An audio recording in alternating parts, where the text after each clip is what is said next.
Bloody alarms. Right, that person at that point in time made the choice to go there and do that thing. That was their individual choice.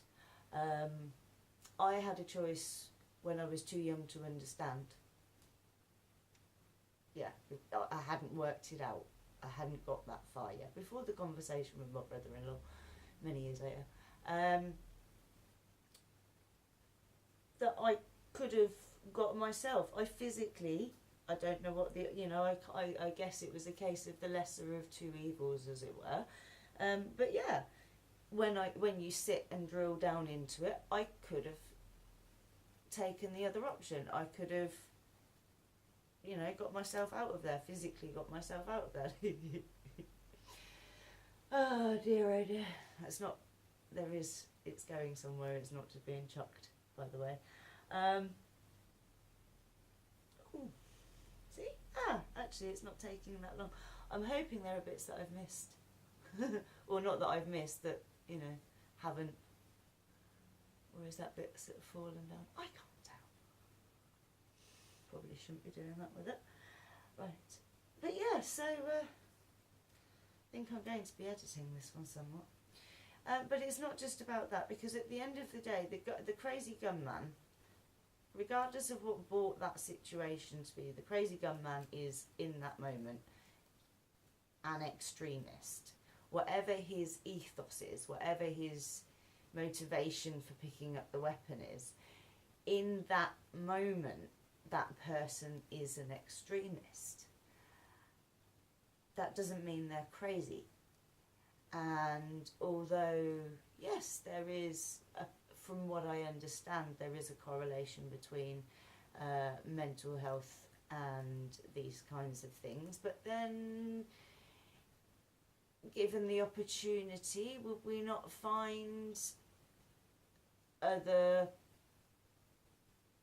types of attackers to also be mentally ill? In fact, in several cases, I believe that has been said that, for completely different reasons, motives, and these people haven't been called crazy.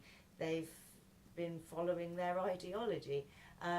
So what's the difference between the crazy gunman and any other type of person that's following their ideology and acting in an extreme way in that moment?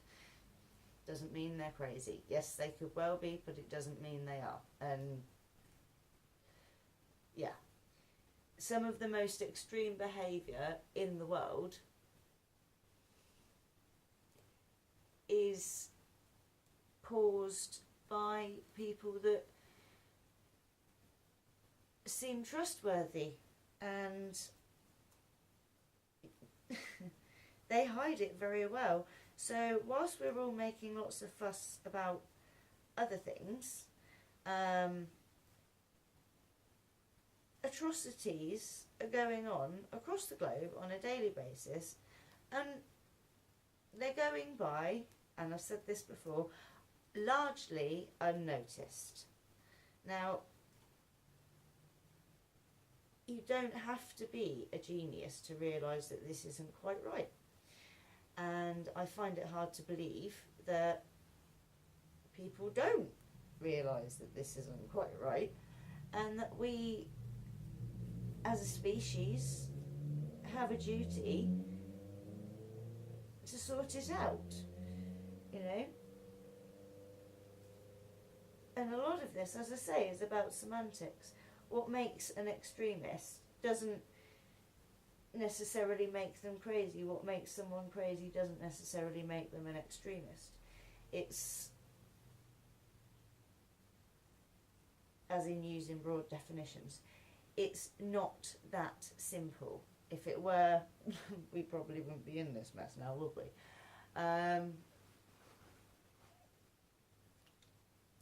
And it doesn't matter what the ideology behind it is. If it is extreme in the moment, it is extreme. If it's been planned, even more so. And again, we come to the individual responsibility.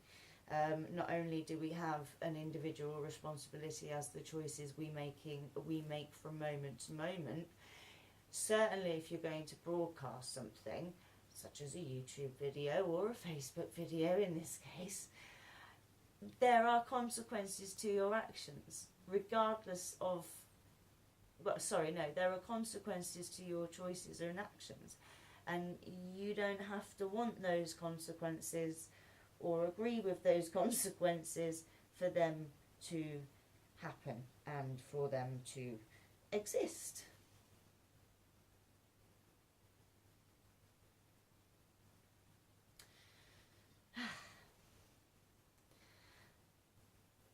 It also is a key factor in preventive educational policies. I was listening to several very long talks about, or I have been, well, watching and reading and researching several ideas about the future of education, and the last few videos that I've come across I haven't actually been able to watch, because within the first few minutes of each they're mentioning names that I'm aware of as having potentially bad influence on the well-being of children and the world in general, and the development of ideologies through surreptitious means. And these people are now going to be, or are some of the key figures that are responsible for figuring out what's gone wrong with the education system across the world, or in the Western world, or just generally, yeah.